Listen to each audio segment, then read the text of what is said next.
Gastos ka malaki sa pero eh, tapos kain ka pansit na sa supot. 25 yan. Tapos yun, tsaka.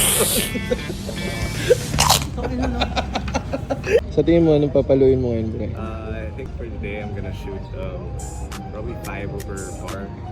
Hopefully. Pero worst case siguro 9 Bay- over par. Bayabas. Depende sa wind conditions.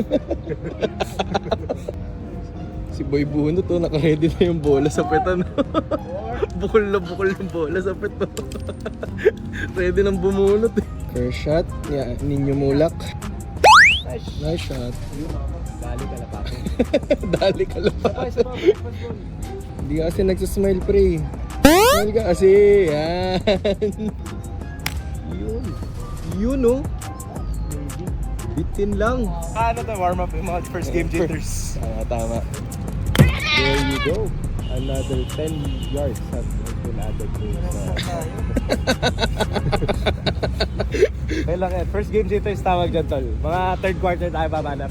Oh, lamang daw siya. So sa ngayon, second stroke niya pa lang to. Pero from the looks of it, mga 3 strokes pa bago siya makapasok sa green. Babanat pa ulit. As if that's going to make a difference. Yun ang sinasabi ko. Mga 3 strokes pa. Yun, dali, huli sa camera. Grabe yung Team Vineyard. Putang ina. Bobo ka, nanlalait ka na nanlalait, patong ka daw. Oh, putang ina mo, dagdagan mo strokes mo dyan. Oh, double bogey, animal ka par pala. Turo mo agad. Kung saan hindi po yung bola. Stance pa lang. Hawak ka lang sa back. Hindi naman pala eh. Grabe.